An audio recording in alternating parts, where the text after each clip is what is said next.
Since it was Friday and I had just dropped off my Volvo for servicing, I decided to have the service guy take me home instead of back to the office. He would drop the car off to me on his way home. It was a warm late spring afternoon, and with some yard work waiting for me at home, this arrangement seemed perfect. Our large backyard was in need of raking, so I was busy at the back property line when I saw my brother's red Corvette pull into our driveway. Great, I thought. The only time he comes here is to borrow something and never return it.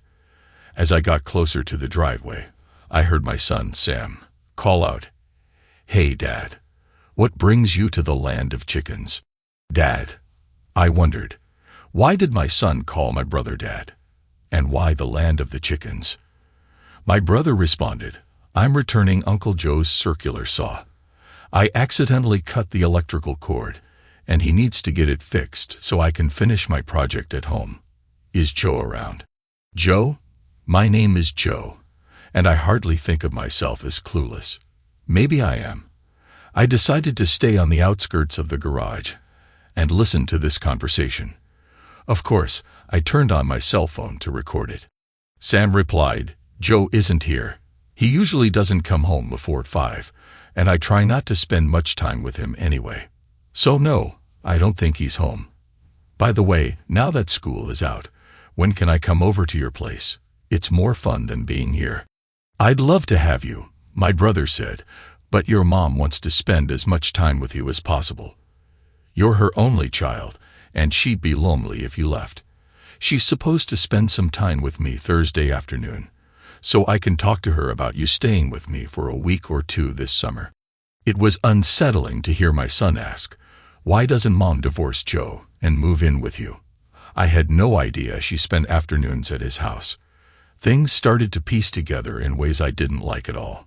Maybe I was out of the loop. My thoughts were overwhelming. Eric continued, "Ever since I found out about you, I've asked her about it regularly. She says, 'You're great, but you make a poor husband.' I have a husband I love deeply, and every moment with him feels special.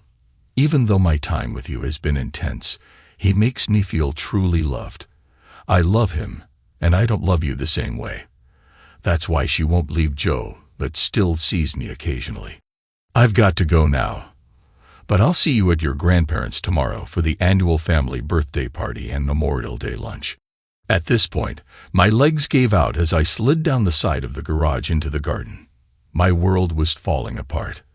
The idea that my son might not be my biological child was heartbreaking. The realization of my wife's relationship with my brother was overwhelming.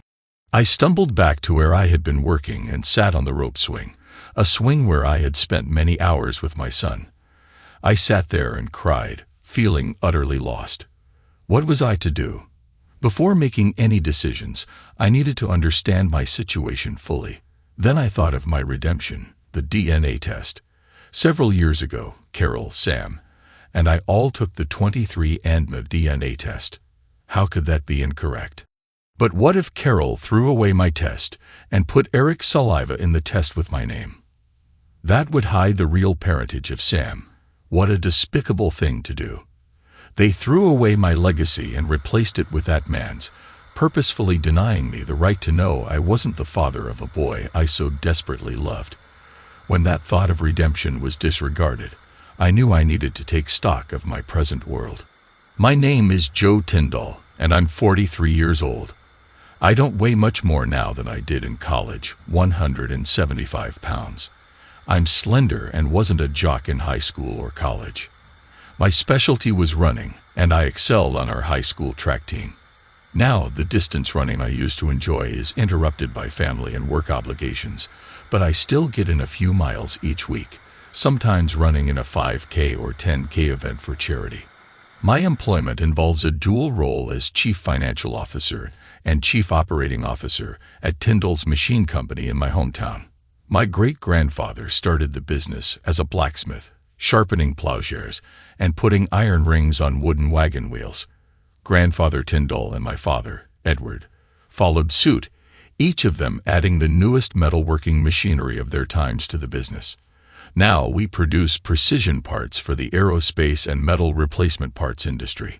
My father, Edward, is the president, and my brother, Eric, is the chief marketing officer of our 50-person business. Dad didn't go to college, but attended the best trade school available at the time. I have bachelor's degrees in industrial engineering and accounting, which is why I hold the positions of CFO and COO. My younger brother, Eric, is physically the exact opposite of me. He is 6 feet 3 inches, 5 inches taller than me, and over 50 pounds heavier. He was the consummate jock, large, loud, arrogant, and a real bully. He was a crowd favorite as a running back in high school football. A small college scholarship paid his way through school, while I had to work and take out loans. The only reason he graduated from college was that his instructors kept passing him to keep him eligible for football. Eric's degree in physical education was of no use to him or any employer, so he started working for Tindle as a junior mechanic. Much of our work requires precision, and this was not his strong suit. Instead, he used his name recognition to open doors to new and existing customers. He couldn't discuss the finer points of our business, but he had a great ability to charm his way into keeping customers happy. Don't get me wrong. He was good at his job and beneficial to the company. Just like every other multi-generational company, we had our disagreements. One example was when Eric wanted a commission on new sales, not out of line for the industry. But he was already drawing a good salary, the same as mine. I used the timing to request that I keep all the income from the patents I had recorded. Edward gave in easily to Eric, but I had to really fight him to get the money I had generated. My wife Carol's introduction to me was courtesy of her exceptional figure.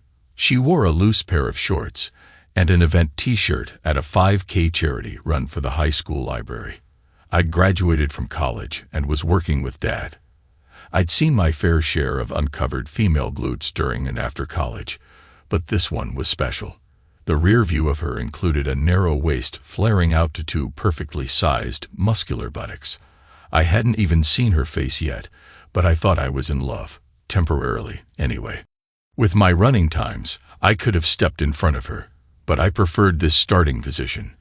When the starting gun went off, I followed her bobbing ponytail until she was far enough ahead of me to examine her hind parts. There were perverts who positioned themselves between me and her to enjoy the view, but by the end of the first kilometer, I was her only admirer on the racecourse. I calculated that her front side was as good as the back, as I noticed bystanders watching her shirt bounce up and down with every step. One of the runners in front of her dropped his water bottle, and when she tried to step around it, she started to stumble. I quickly moved up to grab her arm and stabilize her. She grinned and said, "Thanks, I really didn't want to fall on this concrete street. I'm Carol." "Hello, Carol, I'm Joe. Can I run with you just to rescue you from falling?" She grinned at my request and said, "Sure." That was the start of our relationship.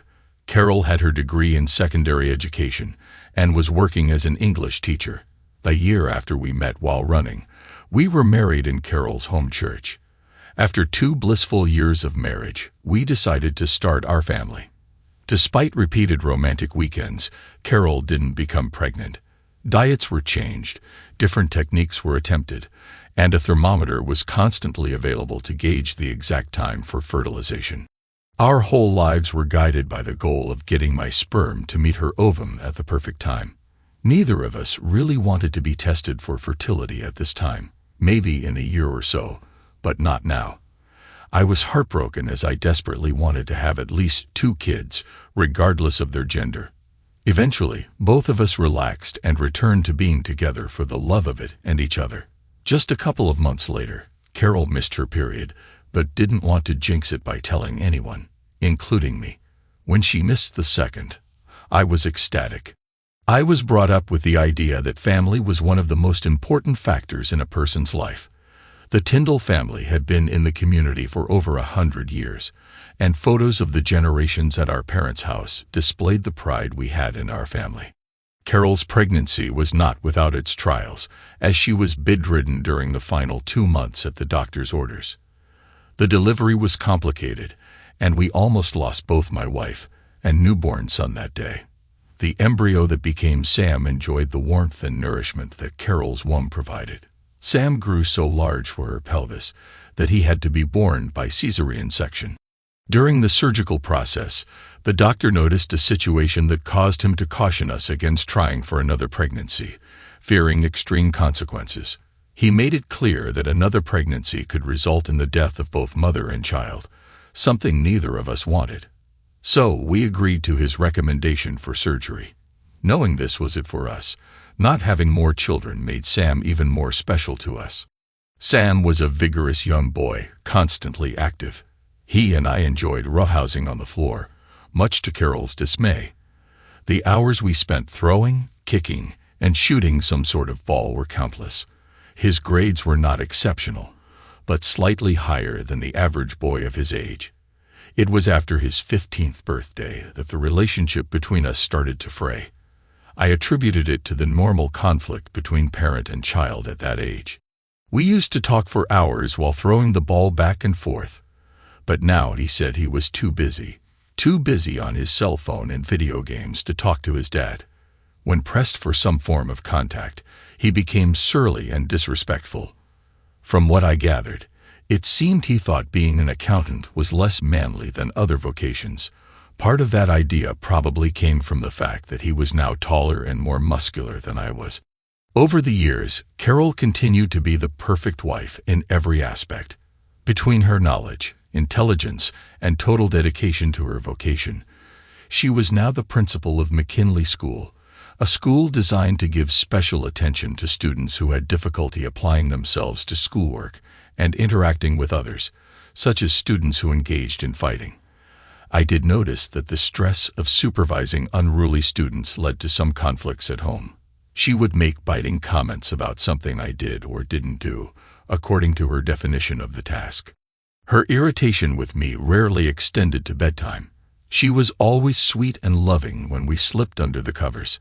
There was no part of our relationship that I would consider unacceptable or not frequent enough.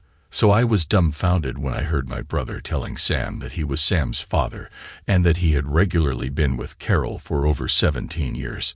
No way, I thought. But what did I really know for sure?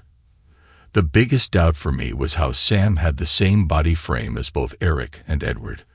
I'm the odd man out in terms of genetic similarities.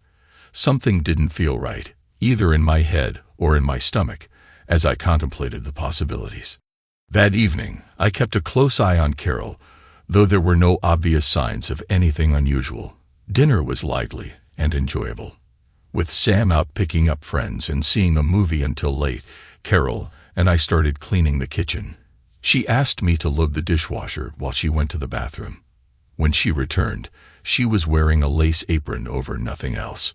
She acted as though everything was normal, encouraging me to hurry up with the chores so we could enjoy the rest of the evening together. We joked and had fun as we finished cleaning. Later, we went to bed, where we enjoyed a deeply affectionate and intimate time together. I noticed her reactions closely. She seemed genuinely engaged and responsive, her expressions and physical reactions showing clear enjoyment. Afterward, we cuddled and shared our feelings of love for each other. The next morning, Saturday, we were to leave for lunch at my parents' house in honor of Edward's 70th birthday. Carol didn't like to ride in my Volvo, and Sam wanted to go by himself so he could leave early. We did what Carol wanted, and all went in her Lexus. As we walked in the front door, my mother Sally proceeded to hug us in order. Carol, Sam, then me. The same order for Edward next. I was watching for the interaction between Eric and Carol. Eric happily hugged Sam, then held his arms out for Carol's hug, a hug that was enthusiastic on Eric's part, but lifeless from Carol. In fact, I thought I saw a look of boredom and exasperation on her face as he rubbed against her. That was not the reaction I expected between people who had been involved for 17 years. As for me, I got a hand clasp and chest bump from Eric. He delighted in ramming his 46-inch chest against my 36-inch chest in a form of testosterone-level comparison. My thoughts were to probe the skirts of a possible affair and parentage controversy, not to be nosy, but to be more like the bumbling Inspector Clouseau of Pink Panther fame. Maybe I could rattle some rocks and see if a snake came out. During a lull in the conversation, I cast out the first fishing line. Eric, I have to go talk to our CPA Thursday afternoon. Will you be around the office to cover for me? I said that knowing he had no comprehension of accounting processes and would be no help to anyone who called me. No, Joe, I'll be out of the office too.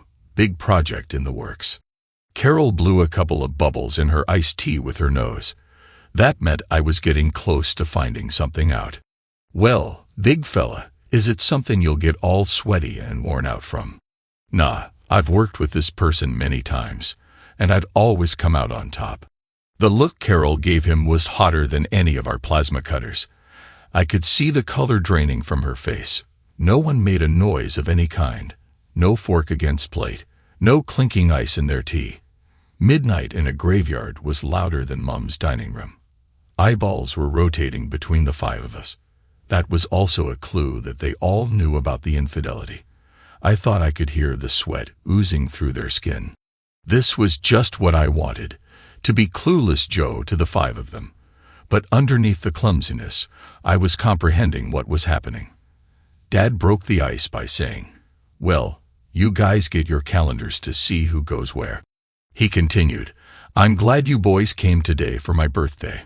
My grandfather bought this 60-acre tract when it was miles from town. He'd be proud that the land is still in the family, and that our family business is going strong under Eric and Joe. As a result of my confidence in you boys and my advanced age, I am going to retire from being president of Tindle. Eric will be the new president. There will be a change in the salary structure, as Joe's new salary will always be 75% of Eric's. I really want Joe to stay in the company and be rewarded for his good work. With Joe's income from patents, both of you boys will have about the same income." Carol squeezed my arm and gave me a warm smile. "So, I will answer directly to Eric?" I asked. "The Eric who doesn't know the difference between a CNC machine and a popcorn popper is going to be running the company. This is a recipe for disaster of the worst kind. Listen, little brother, I've always been the take-charge guy, while you've been the head counter of small beans. It takes an alpha male rather than a chicken like you to be the boss man. Get over it, Joe. Once again, I win, you lose." "That's enough, boys," Dad interjected. "Eric, you won't be the boss man. I'm still the chairman of the board and outrank you. I own all the stock. You will run the business like I tell you to. This company has been in the family for over 100 years, and I won't let it blow up on my watch. We are Tindalls, and the important family legacy is in our hands, just like the men on the wall." Dad pointed for effect to pictures on the living room wall of 3 generations of Tindall men. "Speaking of which, Dad, which picture on the wall is your grandfather?" I asked. "My grandfather is on the left side of the pictures, my father is next to him, and I am on the far end. I have thought you'd know that." I was just confirming it, as I have a question. Looking at the 3 pictures, it seems I bear no resemblance to any Tindall, living or dead. Different body style, hair color, facial expression. Eric and Sam look like Tindalls, but not me. I don't understand that. My mother's shoulders shrank. Her face turned gray at the same rate as Dad's became red. Once again, silence fell, while eyeballs rotated between my parents and Eric. I found the best way to get people to open up is to drop a bombshell in their lap. Then be quiet and let them gingerly remove it without getting too much on their hands. "Joe, you might as well finally know the family secret. Your mother and I were planning on getting married, and your mother got drunk at her bachelorette party and got pregnant. She and I were also having relations, so she thought she was pregnant by me. She had no way of knowing. We were married before she even knew she was pregnant. We both were surprised but happy because I thought I was the father. You were a weak and undersized baby. We thought it was because of your mother's pregnancy problems. You were a sickly baby, and we almost lost you when you had MS. It was touch and go for several weeks. Joe, you were about 10 years old before we figured out that you weren't my biological son. Sally had hidden the fact that she had been with someone else prior to our marriage. She said you looked very similar to this other guy. When DNA tests became readily available, we tested and confirmed you were not my biological son. But Eric was. Well, that answered some questions about how I was treated versus Eric. This was not the bombshell I was expecting. I was fishing around to find out about Sam's biological father and got this slapped in my face. This had turned upside down on me. Not much I could do about it now, but I now had more questions. Mom finally spoke and said, "That doesn't mean we don't love you as much as Eric. We raised you as our son, and both of us still consider you our son." That was nice to hear from her, but what does this have to do with what I heard Sam and Eric saying? Okay, Dad, that explains my body type. Why doesn't Sam have my body type instead of looking like you and Eric? There's another shock for them. Joe, you and Carol were trying so hard to have a baby that it became stressful for Carol. She thought she was failing you and came to ask your mother for advice. She remembered that you had a severe case of MS and were probably rendered sterile. Your mother and I came to the conclusion that, for your marriage and the Tindle legacy, we needed Eric to impregnate Carol. Carol objected at first, but realized how everyone in the family would benefit from there being a new Tindle baby. That includes you, Joe. You wanted a family, and Eric and Carol provided you with what you couldn't produce. We'd hoped that this wouldn't be discovered, but between DNA tests and genetic differences between Tindle and non-Tindle body shapes, it was inevitable that it would come to the surface. My mind was swamped by a blizzard of emotions that were swirling around like a tornado inside my head. I couldn't comprehend this fateful discovery. Both my mother and wife surrounded me lovingly, tenderly hugging me. Both had tears in their eyes, knowing the pain and confusion I was experiencing. Mother whispered, my son, I'm so proud of you." Carol whispered, my husband, I love you so much." Dad said, "Our hope, Joe, was that you wouldn't take offense at this, but relish the love that your family has for you." Edward, oh, may I call you Edward now that I know you're not my father? Why would you think I wouldn't mind being humiliated by my entire family? Sam snarled, "Now you know how humiliated I've been, having kids think you're my father instead of a real man like Eric." Everyone turned their eyes to the insolent Sam. While slapping him in the face, Carol shouted, "Joe's been the best father in the world for you. He didn't spare a thing to make you happy. I've seen 1,000 kids with worse fathers, but none better than him. You should count your lucky stars that he raised you." Sarcastically, I said, "Why'd you take so long to inform me of this generous concern for my feelings? Why not pull the scab off the wound right away instead of lying to me all these years? I'll bet you had some laughs behind my back as I bragged about what a great son I had. Instead, you nicknamed me Clueless Joe." Once again, the room fell silent. "We couldn't tell you that, Joe. It'd be too hurtful for you, and we hoped no one would find out. Plus, we needed you at the plant. You were the brains and ingenuity of the entire operation. We'd be lost if you got upset and left. Also, we couldn't afford to pay anyone as good as you.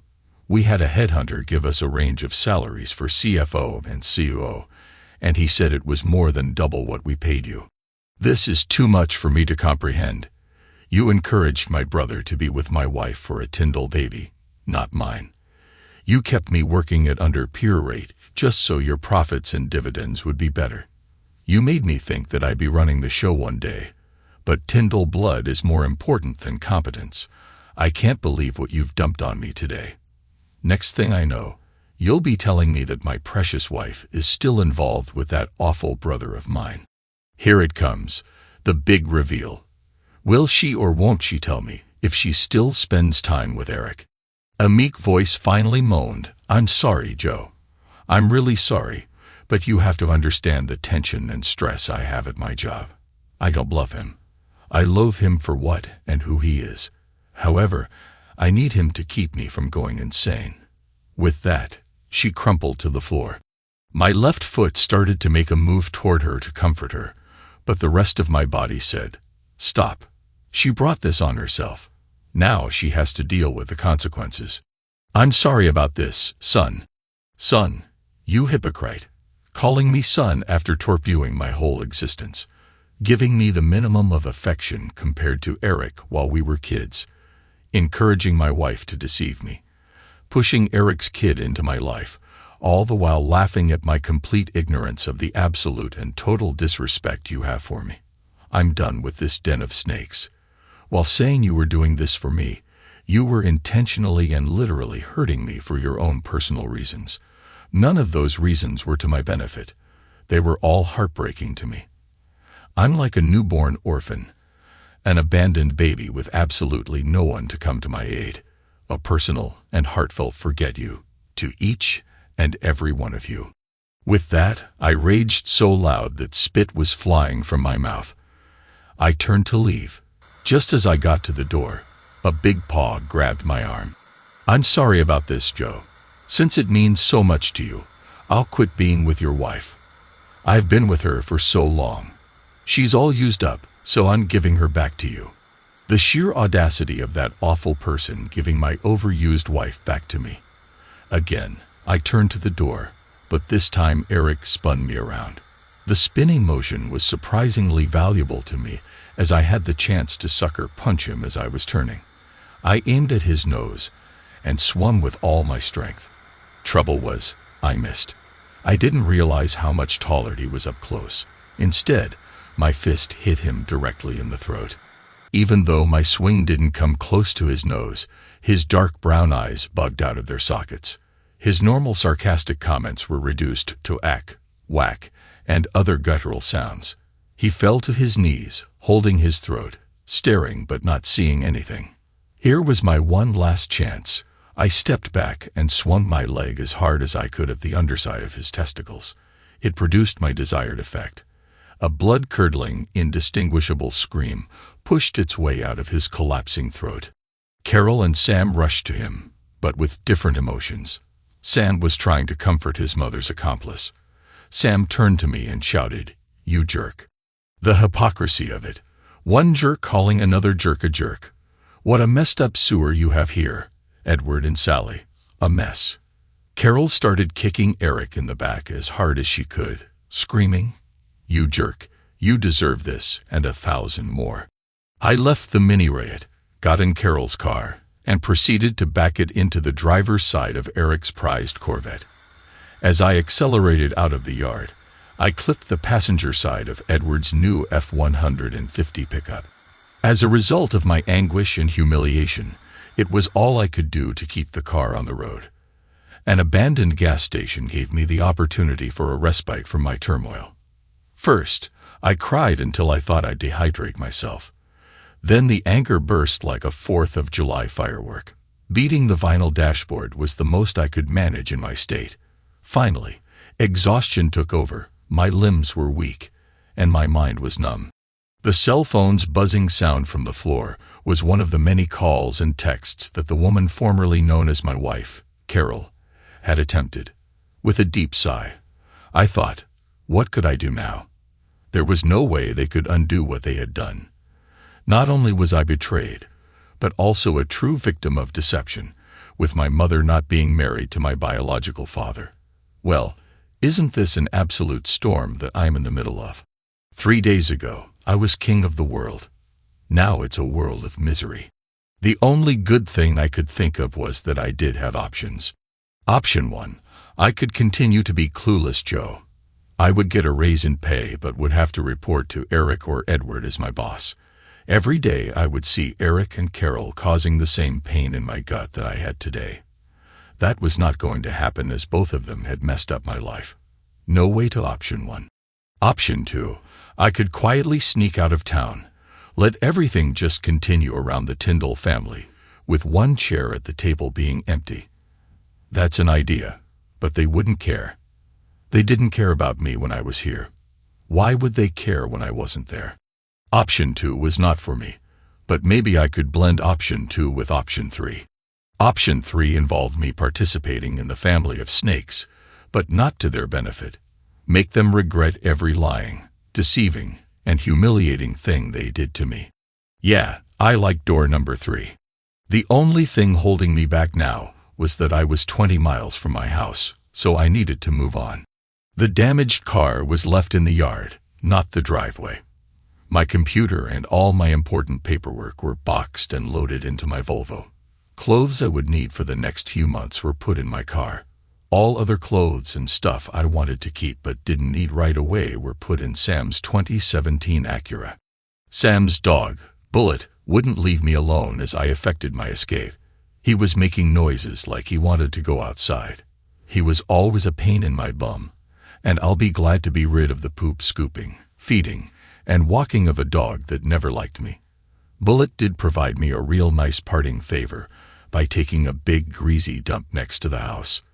While laughing, I scooped up the steaming excrement and took it into the master bedroom. On our marital bed was the bed cover that my mother and grandmother made for us. It was called the wedding ring quilt, as it had different wedding ring prints on most of the squares. Other squares were made from clothes that Carol and I had worn as kids. Our names and the date of the wedding were stitched into the squares. It was a memory box of cloth. The perfect spot for the steaming dog dump to have a place of honor in this house. The final ingredient was my wedding ring on top of the dog mess. No doubt Carol will recognize the symbolism.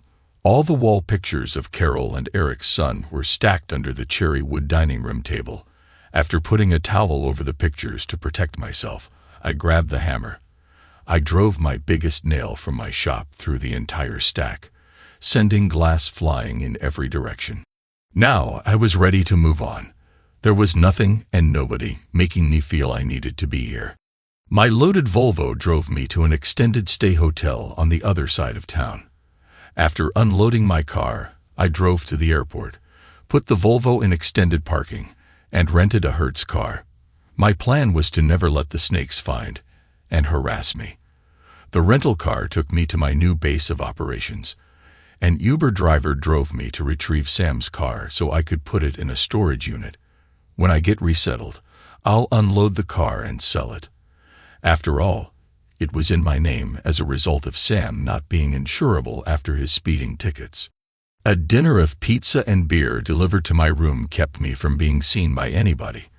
I didn't want to go out, as I had projects to complete, projects that included moving personal funds, so no one but me had control. Joint credit cards were paid off and closed. I left her the amount of her last 2 paychecks in the general account and took the rest. Sam's going to have to study harder as I pirated the entire college fund I had saved for him through my monthly withdrawals. He'll have to ask his real dad for that money. Getting sleep that night took a bit of a mind adjustment. I kept looking back on the good events with my family and wanted them back.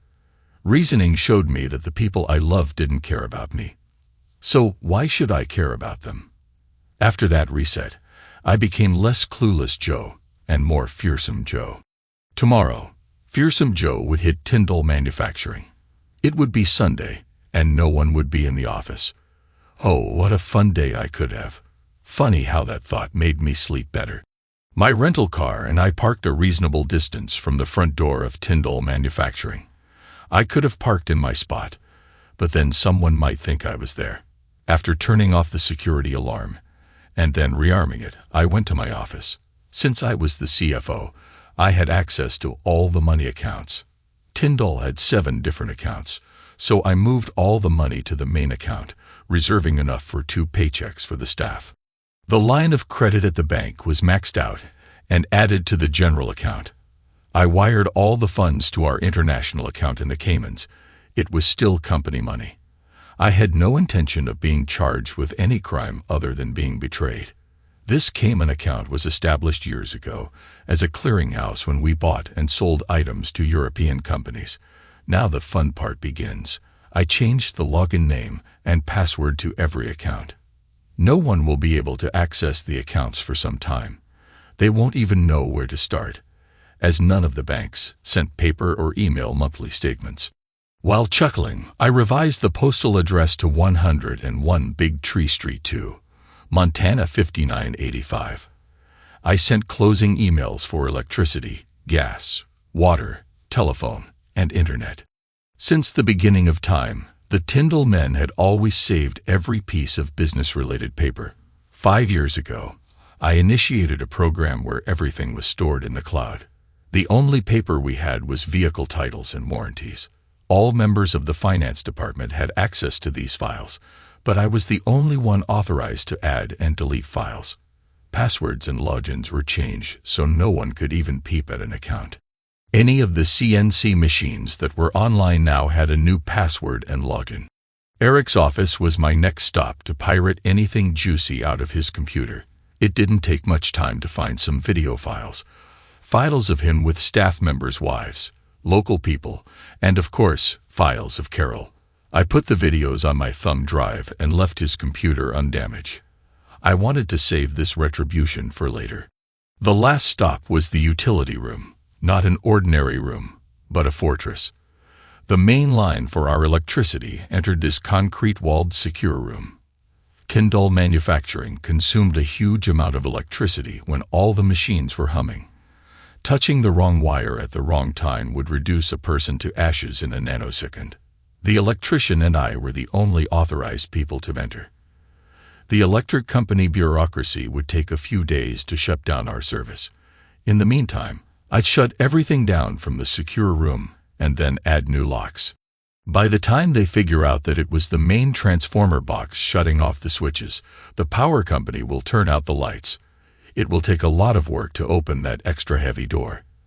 The keys to this room, as well as all the other keys for rooms, cabinets, stockrooms, trucks, offices, and machines, were all thrown into a bucket of cleaner fluid that would erase any identifying marks. It was sad to walk out of a building that I grew up in and once wanted to make my one and only workplace. Being considered the president, with Sam coming behind me to run the place, was one of my dreams. Those dreams were turned into nightmares, just like most of my other dreams. During my tenure at Tindle, I had attended most of the industry conventions. I went to meetings and breakout groups. Eric took buddies drinking into strip clubs. This is now my new hunting ground for employment. There was no need to open any of the voluminous texts, phone calls, or emails sent by my formerly wonderful family. The words were just repetitive. We love you. We're sorry you were upset, but we did what we did for you, not against you, not to hurt your feelings. Please sit down with us, or just your wife, so we can explain everything better. My mother pleaded that Edward forgave her for getting pregnant with me, and that they stayed married. Why couldn't I do the same with Carol and Sam? The number 17 blasted its way into my brain because Carol had been involved with him for 17 years. My mother was just a one-night stand. Tuesday morning, I called my attorney, Bob Carson, to represent me and discuss my options. He had an opening at 3 p.m., so I went back to my apartment and gathered up the documents I thought he would need. My preferred plan was to file for divorce on the grounds of adultery, but I'd have to move that woman to another state for that, and I doubted she would go along with it. I did share the consequences of her infidelity with him and told him I don't want to pay child support. I'm okay with a 50-50 split of everything.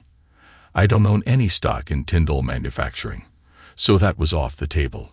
All I had was a salary and some income from patents. It was to my benefit that Tindle Manufacturing was paying me a substandard salary, a salary I once thought would eventually lead to the presidency and stock ownership.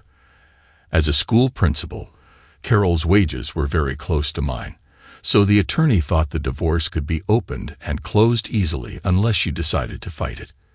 The plan was to do the paperwork and serve her as soon as possible, preferably at her school. After all, she had humiliated me for years. It's time to share some of that shame. While at the attorney's office, I informed him of the rearrangement of Tindle funds. Since I was CFO, the company had given me authorization to move money between banks. I didn't take a cent out of the accounts. The money still belonged to Tindle Manufacturing. They'll just have to do some work to get their hands on it. He thought my actions were ill-advised. Joe, if this rearrangement, as you call it, results in any monetary loss to Tindle, they could have a cause of action against you. They could sue you and possibly win. And what assets do I have for them to spend huge sums of money on for revenge? Besides, they wouldn't like me being in court under oath, informing the good citizens of our city why I did what I did. No, sir, they don't want that Pandora's box open for all to see. He shook his head and informed me of the $3,000 retainer check he needed. With my list of manufacturers I had met and would consider working for, it didn't take long before I had 3 meetings.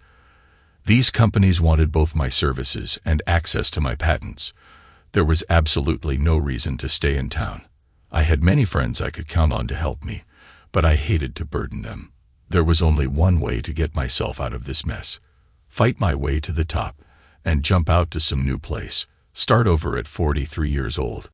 A week later, Bob Carson called and told me he had just returned from the county attorney's office. Edward was screaming and wanted me arrested for embezzlement, wire fraud, and grand theft. Bob told the county attorney and Edward that all the funds were in a Tindle account that had been active for years. All the money still belonged to the company. Nothing had been withdrawn. Edward just had to make arrangements to have a new signer on the account. Of course, I knew that would require the old man to fly down to the Cayman Islands, something he absolutely hates to do, especially flying over water. A month after Carol was served with divorce papers, my attorney called and asked if I had returned her phone calls. I laughed at such a silly question. Of course, I didn't return her calls, texts, emails, snail mail, or smoke signals. There were 2 legal issues standing in the way of completing the divorce. Carol was objecting to my taking Sam's college fund and car. Even my attorney thought it would be difficult to get that past the judge. My response was that I would let them have half of the funds. If that wasn't good enough, I would file in court for fraud, as I was led to believe I was his father and had paid all his expenses over the last 16 years. I would sue Carol, Eric, Sally, and Edward. I may not win the case, but the media would have a great time watching Tindle's dirty laundry float in social media. A week later, the attorney called and said Carol was willing to sign the papers as submitted, provided I spent 1 hour with her. Supposedly, she wanted to justify or maybe just explain the horrible things she did to me. Either way, I didn't care to see or talk to her ever again. However, the new clean slate I was creating required extinguishing any legal entanglement with her and anyone named Tindle. Under the condition that only Carol and I were in attendance, I agreed. I also wanted to have a video of the complete meeting to make sure I wasn't trapped or drugged. Sounds silly, but after what I had cluelessly endured for the past 17 years, I was taking no chances. At 3 p.m. the next week, I backed my rental car onto my previous driveway. Seeing no other suspect cars that could contain people I didn't want to see, I approached the front door. She must have been watching for me. As the door opened as if by magic, I must compliment her. No sexy dress to tempt me, no favorite dinner in the oven, or my special drink on the table. 2 stacks of papers that would legally end our marriage were placed between us. Romantically, the marriage had already been destroyed. The paperwork was just the last step to complete. She offered a drink, but I sharply declined. I purposely didn't ask how she was because I didn't care anymore. Why should I? Instead, I said, "Okay, you got me here. You can start." For the next 15 minutes, I heard her recite the Cheater's Bible, chapter and verse. Nothing new here. I tried to count the number of "I'm sorry" and "Can we work this out?" but her rhetoric was boring to me. She even opened up the history book and quoted how Edward had forgiven my mother. With a sharp pen, in large letters, I wrote, "1 time is less than 17 years at 24 times a year, equaling 408 wrongdoings," on her envelope. It wasn't that many times, Joe. "Okay, show me the math. How many times?" With a small and trembling voice, she whispered, "Too many." There was no anger or rage on my face, just an absence of emotion. Seeing my lack of interest, she came up with something for me. "Do you want to ask me any questions?" Staring directly into her eyes, I said, "Why?" After a deep sigh, she began, "You know I got coerced into giving you a child from Eric's help. Your dad." Oh, sorry, Edward really wanted the Tindle bloodline to carry on. He was concerned that any floozy Eric knocked up wouldn't be good enough to carry the family name. Even while trying to get pregnant with Sam, I still made love to you, hoping you would be the one to get me pregnant. I really wanted to have your baby and be a family forever, but I messed that up royally. The thought of smearing her with the same floozy name tag that Edward disliked was tempting. I'll just let her stew in her own juices for a while. I don't agree with your disgusting conclusion, Carol. I've heard it enough times to be repulsed by the premise of Eric's baby creating a bond in our family. So was continuing to be with Eric after becoming pregnant your idea of keeping us as a family? Was it so much fun to continue some secret humiliation of me? No, Joe, that had nothing to do with you. I shouted. It had everything in the world to do with me. I was your husband. You promised not to be with anyone else, let alone my brother. What's wrong with you that you thought being with somebody else was okay as long as I didn't know about it? I'm sorry I said that wrong, Joe. I meant to say it was more about me than you. When I decided to get pregnant with Eric, I realized that he wasn't as considerate or attentive as you. His focus was mainly on his own needs rather than ours. I was eager for that part of our relationship to end. Once I became pregnant, I stopped seeing him. My focus shifted entirely to the man I loved because he truly cared about me and our relationship, which you did. I appreciated how you treated me, both in and out of the bedroom. So, you went back to him later because I was too good a partner. That doesn't make much sense. This whole situation sounds quite painful. Just tell me the rest of this story. Please, Joe, I have limited time to explain everything. I still care about you, but I know I've damaged our relationship. I just want to explain that what I did wasn't about how you treated me. You were a wonderful partner, but I have a flaw. My success sometimes makes me feel superior, and I lose my empathy. I needed a different kind of experience to bring me down and make me reflect on myself. Eric was part of that process. I made a mistake, and I'm truly sorry for hurting you. I hope that someday you can remember the good moments we shared. That's a difficult story to accept. Do I have all the facts? Quietly, she said, yes, you know most of it now. Do I really know everything? When was the last time you saw him? The last time was after the difficult situation at your parents' house. I assume you weren't being careful. Her head shook in acknowledgement. Did you ever consider that this could lead to health issues? Another shrug was her only response. Did we ever have intimate moments on the same day? She looked uneasy. I always took precautions afterward. That doesn't quite answer my question. How often did this happen? Not often, Joe, but there were occasions when you wanted to be close, and I felt I couldn't refuse. That doesn't quite answer my question. How often did this happen? Not often, Joe, but there were occasions when you wanted to be close, and I felt I couldn't refuse. On those days, I suggested other ways to be together. Now that we're addressing this, did you ever have intimate encounters with me after seeing him? I didn't keep track of it, but it's possible it happened occasionally. I can't provide exact numbers, but it might have occurred. The lasagna I had for lunch at Mama Anna's restaurant was now boiling like lava in my stomach. The thought that I had sloppy seconds was too much for me to control. Just like an erupting volcano, the hot lava came roaring out of my mouth in full projectile vomiting. Suddenly, the table and Carol were soaked with my undigested previous meal. I stumbled to the door, leaving a trail of small chunks of meat and pasta behind me. The sobs coming from Carol stung my ears. I guess she didn't like puke on her carpet and dress. Too bad. My attorney had to reprint the documents, as no one in the courthouse would touch them. 2 weeks later, the divorce was finalized, with me retaining half of the college fund and car proceeds. She got the house until Sam finished high school. I'm sure he was upset, but since he no longer wanted me in his life, I and all my money exited too. Since I had not fathered the ungrateful child, I refused to pay child support. If required by the court, I'd change the filing to adultery and sue all the Tindles for fraud. No one wanted that shame. I was already ashamed to be a Tindle. During my time of reflection, I struggled with the idea of reviewing the video files I had downloaded from Eric's office. The knowledge of Carol's infidelity was still fresh, and I wasn't ready to confront the evidence involving two people I despised. Each file was labeled, and I felt a chill when I saw the name Sindra on one of the smaller files. Sindra was the wife of one of my best friends, John Brown. Although John and I had little contact during high school due to our different interests, we became friends when I helped him with his English class.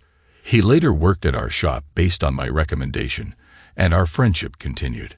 A couple of years ago, John and Sindra experienced a serious issue in their marriage.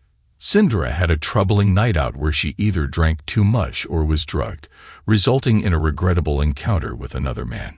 She confessed to John as soon as she got home, but the damage was done. They had young children, and divorce would have been devastating for their family. The Sindra file was the smallest video and showed her stumbling into a hotel room, where it seemed a cell phone camera was recording.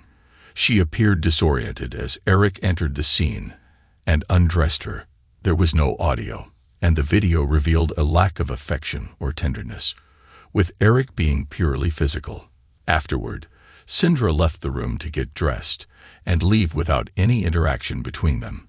This footage might explain why John had struggled with the incident. I invited John over to discuss something very private. After a few beers, he inquired about the nature of our conversation. "John, I came across a video of your wife with another man. It looks like she was in an impaired state. I can either tell you who it was, show you the video, or both. What would you prefer?" John took a while to gather himself, tears welling up. I placed a comforting hand on his shoulder without speaking. "Who was it?" he eventually asked. "Your brother, Eric. But she has always disliked him. Why would she be with him?" "John," she appeared disoriented. "I'll show you the video so you can see she wasn't in control of the situation." After watching the video, John realized the identity of the man involved in the troubling incident from years ago. Sindra, overwhelmed with remorse, recounted the event to John, who was now faced with the painful truth. Calmly, John asked, "Why would he involve himself with an employee's wife like this?" Sindra explained it was a one-time occurrence, and Eric never contacted her again. "My guess, John, is that he targeted her based on appearance, and not personal details." John stood up and said, "Thanks, Joe. This helps me understand things better. I'm unsure if I'll share this with Sindra, but it's something I need to consider. Can I keep this video?" "Of course. It's likely the only copy. Would you be upset if Eric faced some unfortunate events in the near future?" "Do what you need to. It might actually work in my favor. Just keep me informed so I can have an alibi." "Thanks, Joe. I really appreciate it. You're like a brother to me." "Yeah, and you're a way better brother than I was assigned." We hugged, and he said over his shoulder, "Keep in touch." I didn't spend much time reviewing the videos of Carol and Eric. It was too distressing and did nothing but upset me. Eventually, I decided to delete all the videos with Carol's name on them. I didn't want to revisit those memories. As I was deleting the files, I accidentally hit play instead of delete. What I saw was more upsetting than I had anticipated. Carol was in a compromising position, and it was clear she was experiencing some level of pleasure. The video confirmed her earlier statements about being completely absorbed in the moment with Eric. Watching her in this way was deeply painful and shattered the positive image I had of her. John came over for a beer 2 weeks later to thank me for answering some awful questions that had been tormenting him for years, and also for proving to him that Sindra was not having an affair, but was taken advantage of. He had an idea that he would use the remaining recordings to expose cheating wives and assist husbands devastated by Eric's indiscretions. I gladly surrendered the remaining disgusting videos to him. My search for a new employer was progressing well. One of Tindle's main competitors contacted me and requested that I travel 100 miles to their city for an interview. This was the first flash of happiness for me in some time. Of course, I made myself available at any time and on any date they wanted to meet. The Donen Corporation was headed by CEO and President Tim Donen. My meeting with Tim, don't call me Mr. Donen, went very well, and I was offered a very nice employment package similar to my peers. There was one caveat. I had to meet with the head of Reynolds Resources for a personality evaluation. Considering what I had endured the past few months, I worried about what they might find wrong in my head.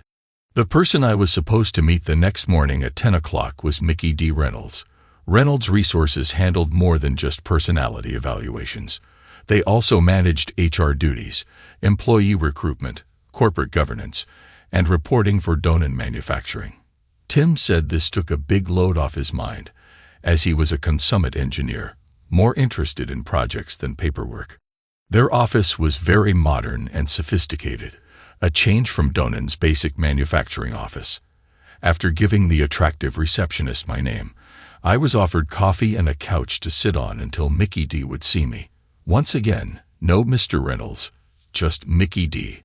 To my surprise, Mickey D. was actually Mickey D., a very attractive woman probably in her early 30s.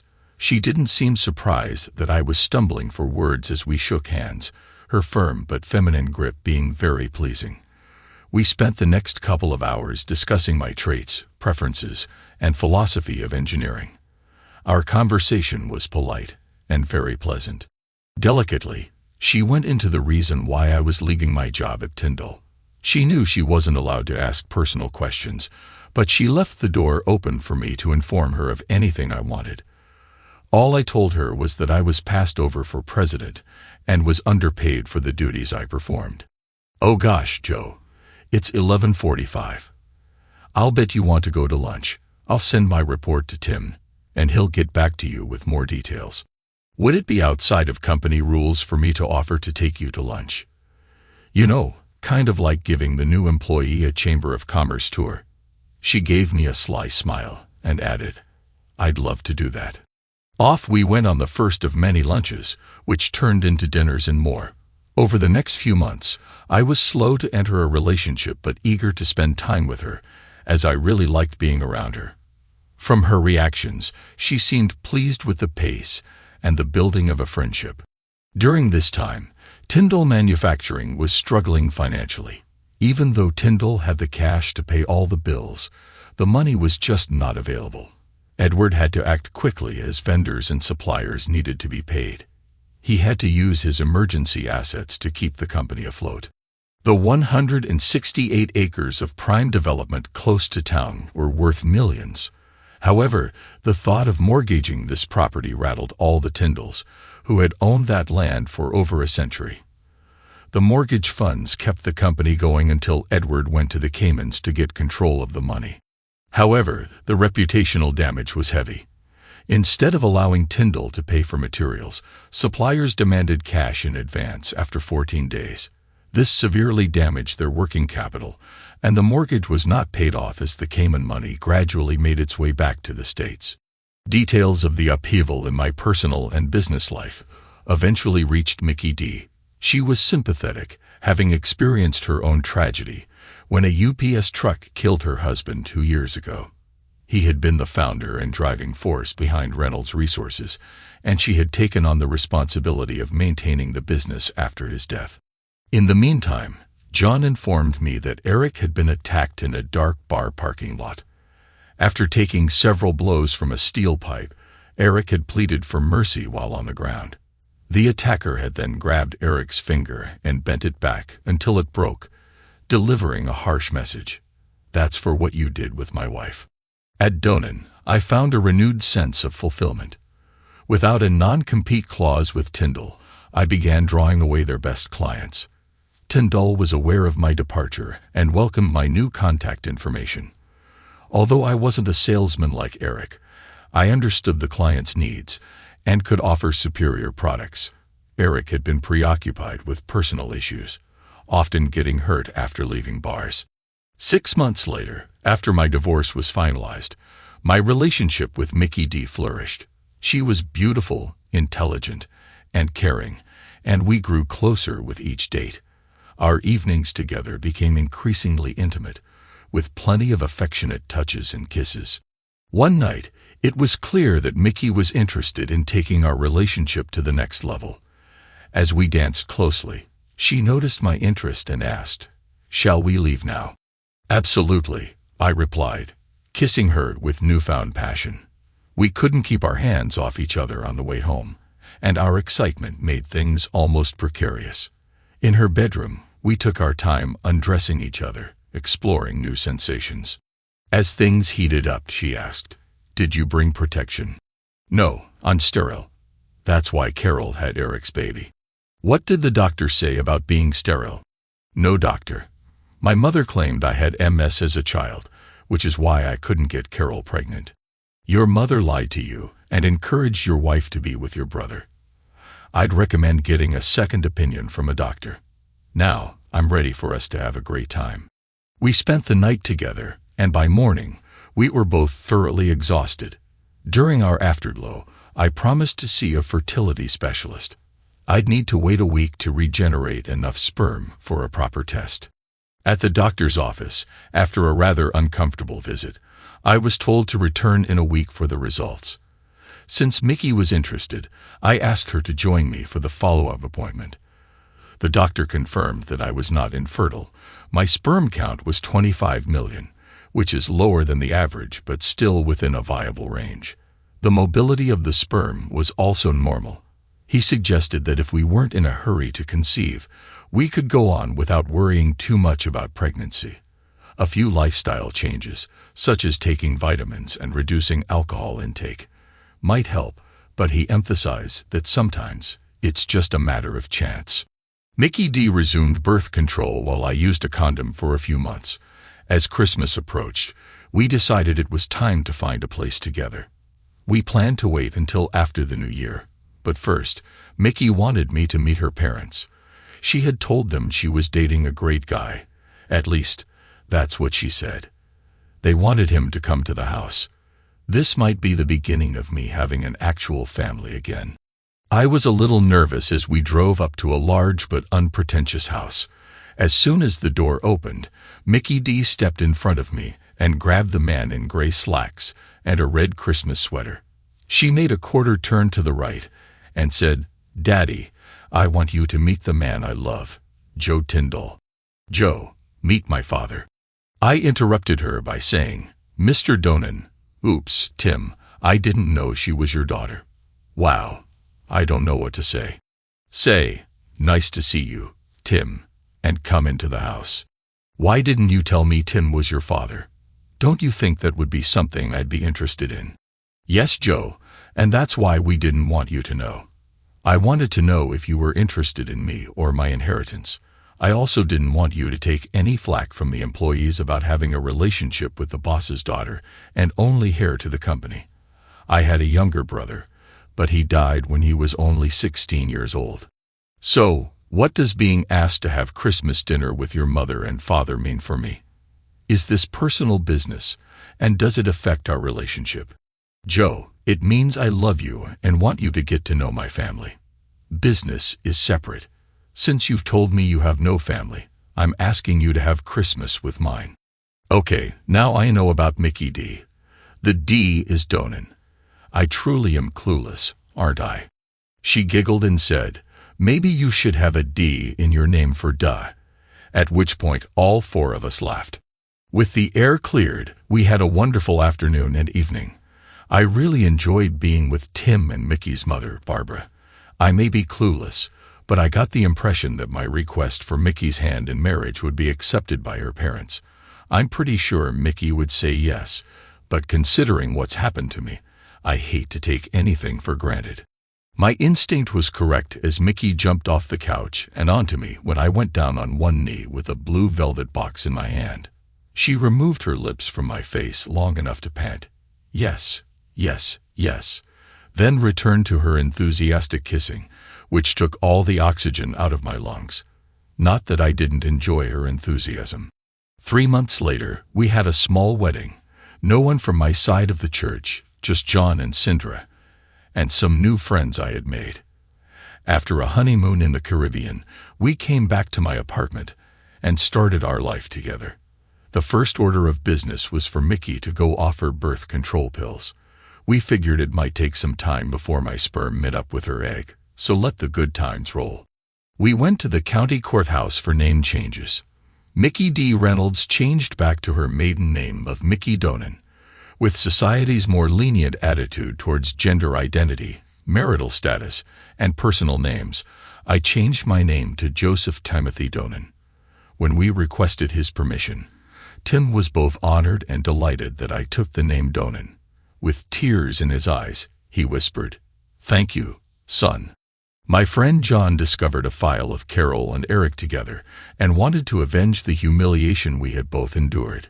John's son, Tyler, who was the same age as the boys at Carol's school and played sports with them, helped him by providing the text addresses of several junior and senior boys.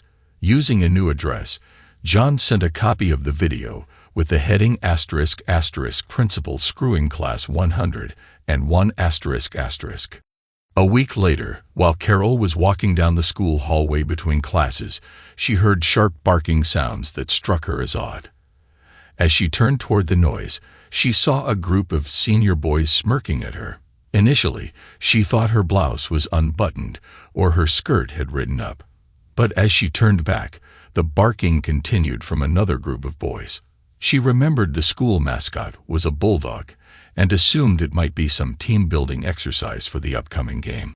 As soon as she entered the office, the barking stopped. However, it started again as soon as she stepped out. Throughout the hallways, it sounded like she had walked into a dog kennel. Occasionally, there were howls, but mostly it was bark, bark, bark, echoing wherever she went. No other staff members seemed to be experiencing this. The next morning, as soon as she stepped onto the parking lot, it felt like the start of a dog sled race with barking coming from every direction. She hurried into the building, avoiding eye contact with the dog impersonators, and breathed a sigh of relief as the doors closed behind her. As she walked to her office, a single deep voice barked, sounding like Eric's. Confused and alarmed, she realized what was happening. The boys had somehow obtained a video of her and Eric, and it had gone viral. Panicking, Carol ran to her office and slammed the door. Her mind raced with worries about her job, career, and dignity. Halfway through the first class hour, when the halls were empty, she dashed out, claiming she felt sick and was going home. Instead, she sped to Tindle MFK, bursting into Eric's office. "Did you send out videos of us?" she demanded. "If you did, I'm going to kill you." Eric, visibly shaken, stammered, "No, I've got them all here. I'm the only one with copies," showing her the file on his computer. "You've been hacked," she cried. "They'd gone viral, and I'm ruined."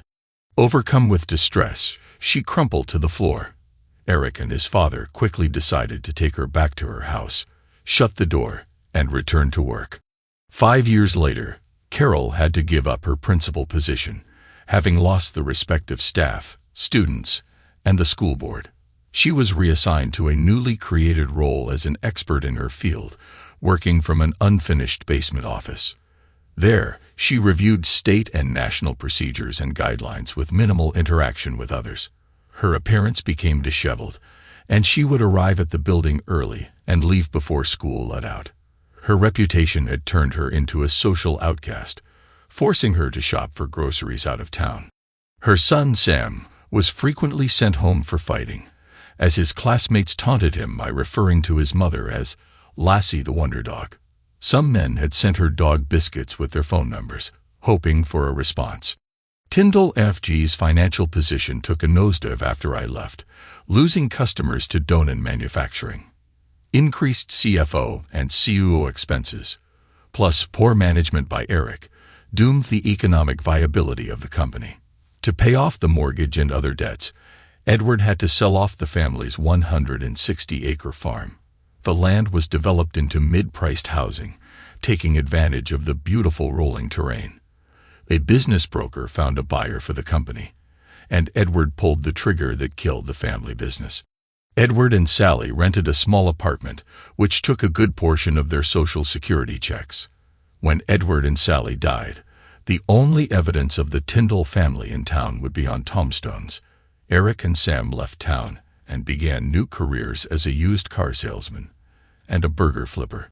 On July 1st, the company purchaser called for an all-employee meeting to introduce the new president. Edward and Eric were not invited to attend. The new shop foreman, John Brown, called attention from the inquisitive crowd and shouted, "Ladies and gentlemen, let me introduce you to our new president, Mr. Joe Donen." The staff was glad to hear they were sold to a competitor rather than a huge conglomerate that would sell off the equipment and fire everyone. The real surprise came when I walked out from the office, mumbling and staring.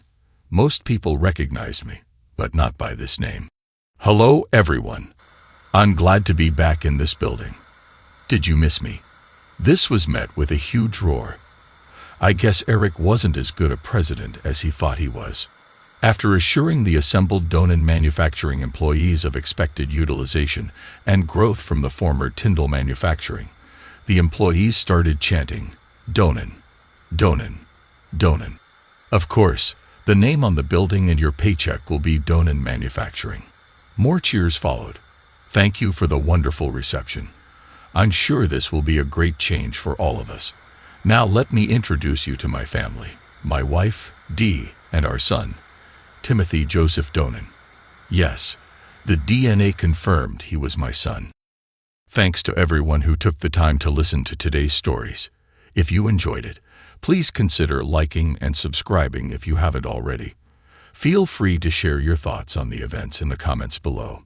Take care.